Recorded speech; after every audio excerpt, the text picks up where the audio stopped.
Hi friends, నమస్తే. ప్రతిరోజు మధ్యాహ్నం నా లంచ్ ఏంటో చూస్తారా?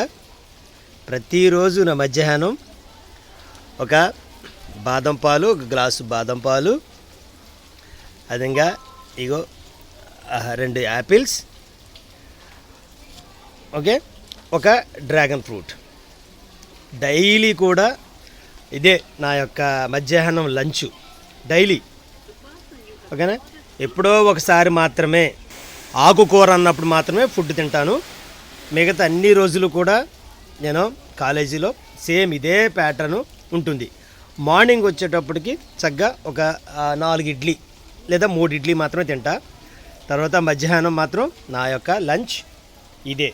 సాయంత్రం 7 గంటలకు యాజ్ యూజువల్గా పెరుగుతో కూడినటువంటి కొద్దిగా ఆహారం అనేది తీసుకోవడం జరుగుతుంది.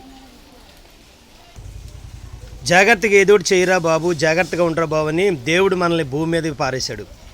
కానీ భూమి మీదకి వచ్చిన తర్వాత ఈ భూమి మన సొంతం అన్నట్టు, ఇంక భూమి మీద నుంచి మనం ఎక్కడికి వెళ్ళాం, ఇక్కడే ఉంటాం అన్నట్టు చాలా రకాల పనులు చేస్తూ ఉంటాం. వాటి వల్ల పోయేది మన ఆరోగ్యమే, అవునా కదా. బతికినంతకాలం కొద్దిగా మంచిగా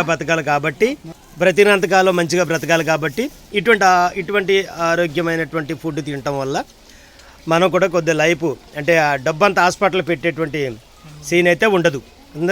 కనీసం డే బై డే అయినా సరే ఇటువంటి ఫుడ్ అనేది నేను డైలీ తీసుకుంటాను.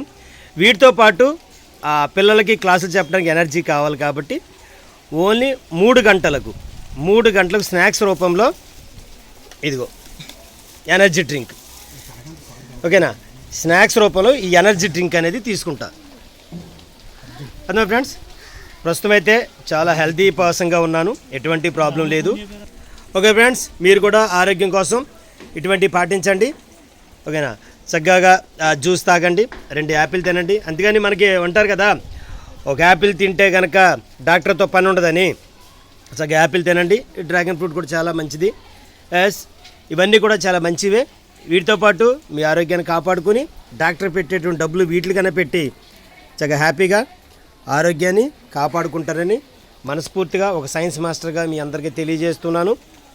ఫ్రెండ్స్, చాలామంది పెద్దవారు కూడా దీక్ష చేసేటప్పుడు కూడా ఇటువంటి వాటినే పాటిస్తూ ఉంటారు, అది మీకు తెలుసు అందరికీ.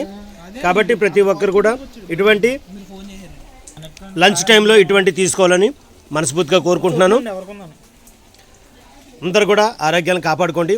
ఈ బిర్యానీ లాంటివి, ఓకేనా, ఈ పానీపూరి లాంటివి తినటం వల్ల అనారోగ్యమే తప్ప ఆరోగ్యం అనేది ఉండదు.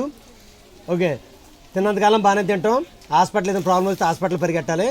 కాబట్టి అటువంటి కాకుండా ఇటువంటి ఫుడ్ అందరూ కూడా తీసుకోవాలని మనస్ఫూర్తిగా కోరుకుంటూ, ఇవే కాకుండా చాలా ఫ్రూట్స్ ఉంటాయి, ఓకేనా.